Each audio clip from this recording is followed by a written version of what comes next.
May it please Your Excellency, the Senate and the House of Commons have passed the following bills to which they humbly request Your Excellency's assent. An Act to ensure barrier-free Canada.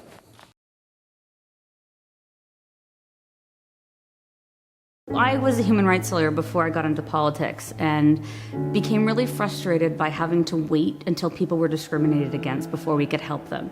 So we have really strong anti-discrimination laws in this country, robust human rights legislation, a great charter of rights and freedoms. But the weakness in our system is it's very reactive. So you have to wait till someone's denied a service, denied a job, denied housing, and then the system kicks in very laboriously.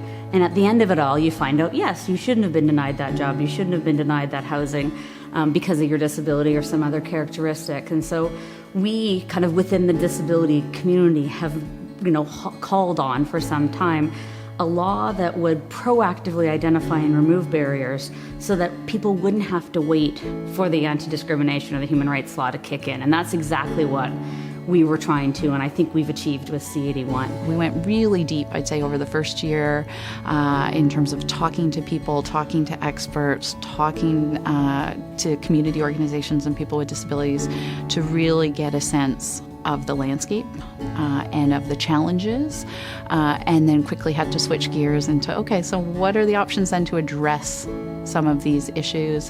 What are the pros and cons at kind of a macro level? How would you actually fit this all together in a way that would both respect the very significant differences in the sectors across federal jurisdiction, both in terms of what the issues were from an accessibility perspective, but also their legislative and regulatory frameworks that they were working within. I go into a new situation, and it doesn't have to be the built environment. It can be a service situation. It can be, this piece of technology. And I can't stop looking at it and not think about the barriers that this piece of technology represents and what C81 can do to change all of that. It probably sounds a bit grand, but at a really fundamental perspective, for me, both personally and professionally, it has been life-changing. It's a level playing field for everybody across the country, whether working in government or taking access in a bank, getting access at a bank, or getting onto a plane, or getting onto a train. I don't think the country quite knows right now what it has hit it, because we have 1 in 5 Canadians with a disability, and some of us are getting a bit older, and those numbers may increase. To me, this is up there with the Charter of Rights. It will alter our ability for accessibility in languages, for instance, providing remote video interpreters. And so then it will allow us more opportunities to work within the federal government.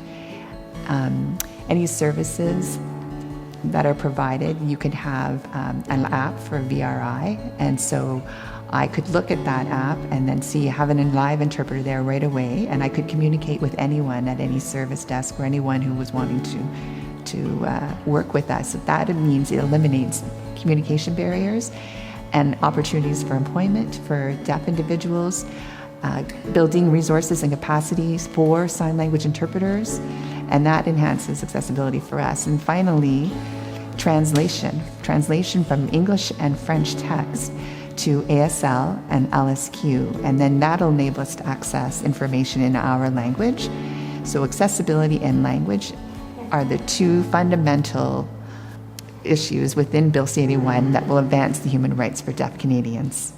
It's more than a law. We're looking for a shift in the culture of our country, where communities right across the country are welcoming, are encouraging people with disabilities to become fully involved.